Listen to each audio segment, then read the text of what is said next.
So that's it. The World Cup is over. France versus Argentina, greatest World Cup final ever. Finals can sometimes not live up to their billing. This one absolutely did. And it really is incredible because France were poor for at least 70 minutes of the game. I mean, really bad. Argentina, you have to give them credit. They were outstanding. They showed up to play a final, to win a final. They did everything perfectly. They were tactically completely astute. But you also, in a World Cup final, have to rely on your opponent not being at their best. And France were far from their best. Many players having a very bad game. No one really thought Angel Di Maria would start this match. And if he did play, most people thought that he would be deployed on the right-hand side to be able to take advantage of Theo Hernandez bombing forward. Bold, ballsy, really nice call by Scaloni. He puts him out on the left and way out on the left. If you've watched France in this tournament, you've noticed that a long cross-field ball to a good winger can cause them problems. Their very first goal they conceded was against Australia the exact same way. So Argentina knew, we will have him open on the far side, and when he gets the ball, he can do damage. They might have also considered that Koundé would drop so far deep and inside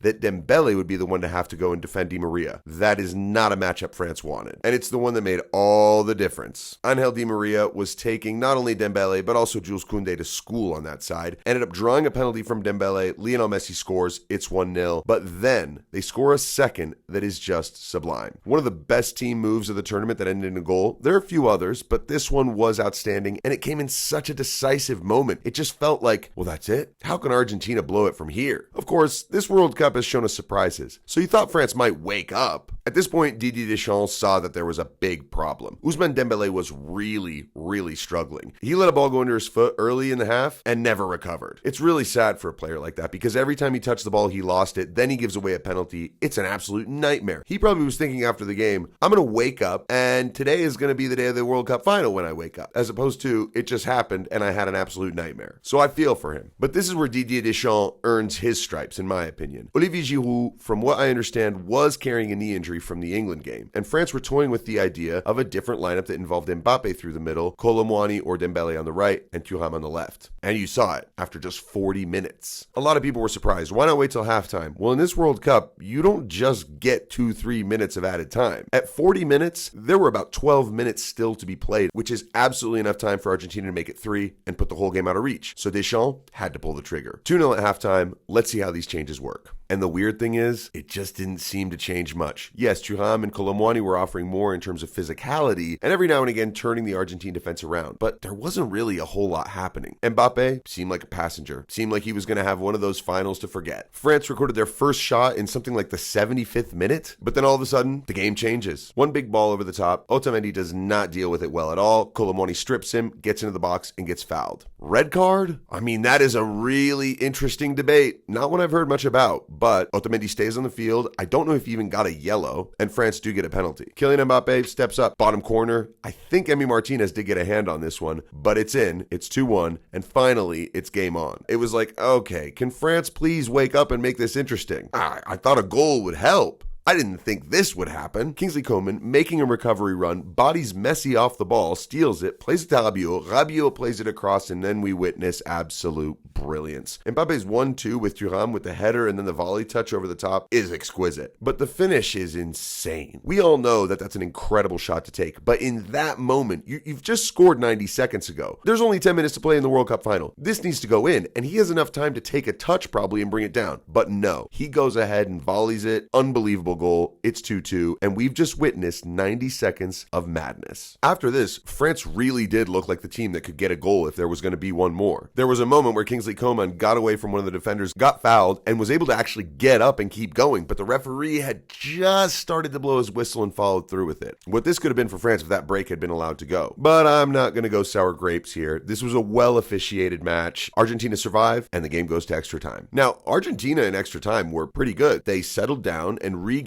some level of control of the game. France at this point were starting to go all over the place with the way the substitutions had panned out. Griezmann had come off for Kingsley Coman, and Camavinga had come on for Hernandez. So you're wondering, what's the shape at this point? Then Rabiot comes off, and Fofana takes his place. What exactly is France's formation shape? Well, this was interesting because it made the game so open. Both teams seemed to be going at each other in extra time of a World Cup final. We never see this. One thing that's interesting, France actually got 7 substitutions in this game. They got the 5 that you get in regulation, you get the added one in extra time, but Adrien Rabiot had a concussion, and so they got the free sub for that. That's kind of incredible. Definitely first time that's happened at the World Cup. And then in the 108th minute, Messi bags his brace and seems to score the goal that will give Argentina the World Cup. The move was terrific. They got in behind. France were all over the place. Lautaro just beats an offside trap, takes a shot, and Messi pokes him with his right foot. The ball does cross the line and gets cleared out, but it's clearly a goal, 3-2. France were still struggling. I mean, there were passes going out of bounds, there were moments of complete confusion, but they do have some players that can change the game. Thuram, Colomwani, Camavinga, Fofana,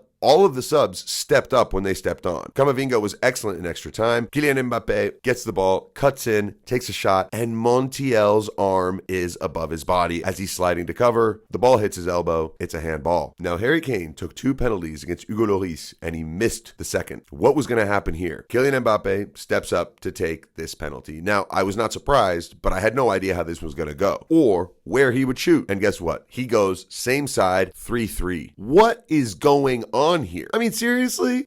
We don't see this in finals, let alone the World Cup. This was in the 118th minute. Penalty was taken at about the 119th, and then we find out there's 3 minutes of extra time to go. Randall Colomwani, who came on and had a huge impact for France, gets the ultimate chance to win the game, literally with no time left. Ball gets clipped right over the top, right through the middle. Otamendi again makes a hash of it, and Colomwani is in. He lets the ball drop and volleys it hard and low. This is what you should do. You can get cute with it and try and chip the goalkeeper or around the goalkeeper, but really it's hit it hard and low on target. That's your best bet. The ball goes straight down the other side of the field. Lautaro Martinez gets a header. Oh, he puts it way wide, but that was an unbelievable chance as well. And as if we're not done yet, Mbappe gets one more moment. He gets the ball way out wide, and you're thinking, well, what now? Is he really going to try and do one of these long runs into the box? Yes, and he almost pulls it off. Ball gets cleared off his foot, goes out for a throw-in, and we're going to penalties. Lionel Messi steps up and puts in a penalty that makes Lloris look like he's in quicksand. It was really nice from Messi, but poor from Lloris, and I think that set a tone. Meanwhile, Kylian Mbappe steps up, takes his 3rd penalty of the match, and goes same side as the first 2, and scores again. That's remarkable, especially against a goalie like Emi Martinez, who then took control of the shootout. Kingsley Coman's shot is saved, Argentina score, and then Tchouaméni puts his wide. Dybala even got on the field to score a penalty. Colomwani steps up and has to just keep France alive, and he did excellently so, blasting the ball up high down the middle. But then it's Gonzalo Montiel, the man who gave away the penalty that led to 3-3. He steps up with the moment to give Argentina their first World Cup since 1986, and he scores. So that's it. Argentina win the World Cup final. It's amazing. Kylian Mbappe, Golden Boot winner. Lionel Messi, player of the tournament. Of course, I am not a huge fan of the seeing him hoist the trophy was a pretty amazing experience. As a France fan, I was pretty disappointed at the way it ended, but really, I've wanted Messi to win this whole time. I didn't think France would be the team they faced in the final, and so that was my own personal dilemma, but I enjoyed it. It was an incredible game, the best final I have ever seen, and now Argentina are 3rd-time world champions.